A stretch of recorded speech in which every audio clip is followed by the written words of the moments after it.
Olá, meus amigos e minhas amigas. Nos últimos dias, a ação dos russos, principalmente em Kursk e na região fronteiriça do lado ucraniano, que é Sumy, tem se intensificado bastante. No sábado, que foi dia 8 de março, surgiram imagens mostrando que as forças russas tomaram controle de algumas áreas estratégicas, como Novaya Soroshina, Malaya Lukinia e Lebedev, além dos campos entre esses pontos. Parece que as tropas avançaram pela fronteira entre o Oblast de Kursk, na Rússia, e o Oblast de Sumy, na Ucrânia, chegando até o sul da cidade de Sudza. Ainda nessa linha, essas mesmas imagens indicam que os russos tomaram Novenk, uma cidade que fica ao nordeste de Sumy, do outro lado da fronteira. Um soldado ucraniano disse que esse avanço russo ao sul de Sudza teria contado com o apoio de forças norte-coreanas e com o uso massivo de drones com câmeras de visão em primeira pessoa. Bom, gente, há quem atribui esses avanços intensos como uma consequência da decisão do governo de Trump, no dia 5 de março, de suspender o compartilhamento de inteligência dos Estados Unidos com a Ucrânia. Isso pelo fato de que essa mudança teria impactado bastante as operações ucranianas na região de Kursk. Mas as atividades não param, né? Hoje, segunda-feira, as tropas russas estão avançando mais na região numa manobra que parece ter como objetivo cercar milhares de soldados ucranianos. Essa estratégia a gente pode acabar forçando as tropas da Ucrânia a fugir ou a se render, o que sem dúvida seria um golpe pesado para Kiev, especialmente agora que eles estão se preparando para conversas importantes, com os diplomatas dos Estados Unidos na Arábia Saudita. Como nós sabemos, a cada dia Trump pressiona mais por um fim rápido da guerra. E essa ofensiva russa só aumenta a pressão sobre os ucranianos. Para quem não lembra, em agosto, as forças ucranianas tinham conseguido tomar cerca de 1.300 quilômetros em Kursk e, com isso, tentavam ganhar uma vantagem nas negociações. Só que de lá para cá, os russos retomaram pelo menos 800 quilômetros quadrados e lançaram uma grande ofensiva com paraquedistas nos últimos dias. Essa ação ameaça cortar as linhas de abastecimento da Ucrânia e as possíveis rotas de retirada, o que colocaria os ucranianos numa situação bem delicada. Um blog russo chamado Two Majors chegou a dizer que os russos já limparam o assentamento de Ivashkovsk e estão avançando sobre o chamado Caldeirão em Kursk a partir de pelo menos 7 direções diferentes. Outro blogueiro pró-russo, Yuri Podolyak, comentou que o avanço russo tem sido tão rápido que fica até difícil acompanhar. Outro observador disse que a frente foi perfurada e que as tropas russas estão se movimentando dentro da Ucrânia para cortar as estradas que ligam Kursk à região de Sumy. E os ucranianos acabam ficando numa situação bem complicada. Será que eles devem recuar? E se fizerem isso, ainda tem o problema de uma retirada desordenada, o que colocaria eles sob fogo pesado dos russos. Enquanto isso, no leste da Ucrânia, os combates continuam.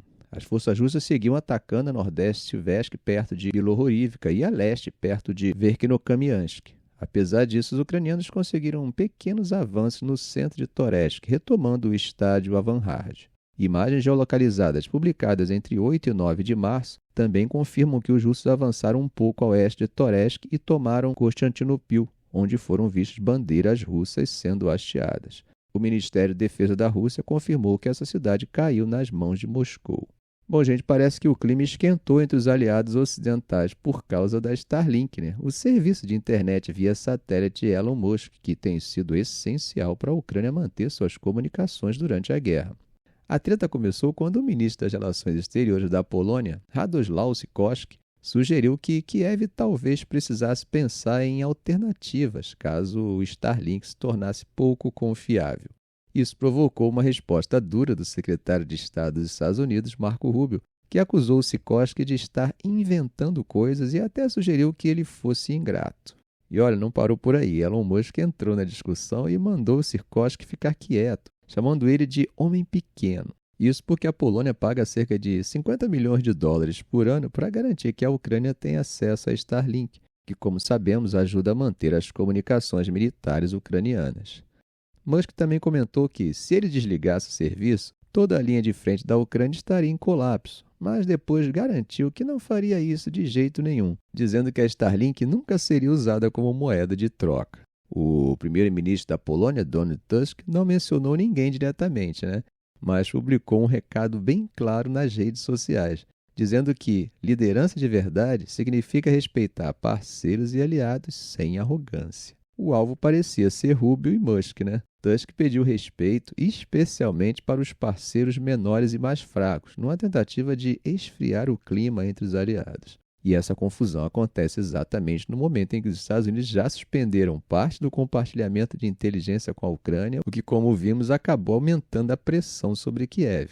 E falando em alternativa da Starlink, a especulação de que a Eutelsat, operadora franco-britânica, poderia substituir o serviço fez as ações da empresa dispararem incríveis 650% na semana passada. Isso mostra que, mesmo sem desligar nada, a simples possibilidade de Musk mudar de ideia já está deixando todo mundo ligado. Bom, e nesse clima todo, Zelensky foi até a Arábia Saudita para conversar com o príncipe herdeiro Mohammed bin Salman, justamente antes de um encontro importante entre as autoridades ucranianas e dos Estados Unidos. Essa reunião vai acontecer na terça-feira e vai ser a primeira desde aquela conversa tensa entre Zelensky e Trump no Salão Oval, que deixou muita gente preocupada com o futuro do apoio dos Estados Unidos a Kiev. O contexto, como vocês já sabem, é bem complicado, né? Os Estados Unidos, que até pouco tempo eram o principal aliado da Ucrânia, mudaram a postura drasticamente. Trump está pressionando para encerrar a guerra o mais rápido possível e, como parte dessa estratégia, suspendeu a ajuda militar e o compartilhamento de inteligência com Kiev, apesar de ter dito no domingo que essa suspensão estava quase terminando. Além disso, os Estados Unidos parecem querer testar a disposição da Ucrânia para fazer concessões materiais à Rússia. Um oficial americano deixou claro que não adianta dizer quero paz, sem estar disposto a ceder em nada. Isso sugere que Washington vai pressionar Kiev para aceitar um acordo que envolva perdas territoriais ou políticas. Já outro oficial americano reforçou essa ideia, dizendo que eles querem ver se os ucranianos estão dispostos a negociar uma paz realista. Veja que quando ele fala realista, ele está se contrapondo àquela paz justa que Zelensky tanto fala. Já Kiev tentou passar uma mensagem de otimismo, Ele não vai participar das conversas diretamente, mas mandou uma equipe de peso, incluindo seu chefe de gabinete, os ministros das Relações Exteriores da Defesa, além de um alto oficial militar. Numa publicação, Zelensky afirmou que a Ucrânia está totalmente comprometida com um diálogo construtivo e que existem propostas realistas na mesa. A questão é se essas propostas vão agradar aos americanos e, claro, aos russos. A Arábia Saudita, que tem tentado mediar o conflito desde 2022, parece estar querendo ampliar seu papel de negociadora. Lembrando, gente, que o país já ajudou em trocas de prisioneiros e organizou encontros entre russos e americanos, Bom, gente, atravessando o Mediterrâneo, a situação no Oriente Médio continua tensa, Os impasses em torno das negociações continuam, com o Hamas querendo cumprir o cronograma e passar para a segunda fase das negociações e Israel querendo estender a primeira fase. E nessa linha, o ministro da Energia de Israel, Eli Cohen, anunciou ontem, domingo, que vai cortar imediatamente a eletricidade para a faixa de Gaza, numa tentativa de pressionar o Hamas nas negociações. Isso veio logo depois que a primeira fase de um acordo de cessar-fogo expirou em 1º de março. Embora Israel já não estivesse fornecendo praticamente nada de eletricidade para Gaza desde o início da guerra, essa decisão, mesmo sendo mais simbólica, foi bem recebida pela ala mais à direita do governo israelense. Eles vêm defendendo há tempos a suspensão quase total de ajuda humanitária, combustível e energia para pressionar ainda mais o Hamas. Enquanto isso, do lado diplomático, o enviado de Trump para o Oriente Médio, Steve Witkoff, deve viajar para Doha, no Catar, nesta terça-feira, para conversas sobre um cessar-fogo. Essa seria a primeira negociação direta do governo Trump com representantes de Israel e intermediários ligados ao Hamas, o que mostra que Washington está tentando buscar uma solução, mesmo que de forma indireta.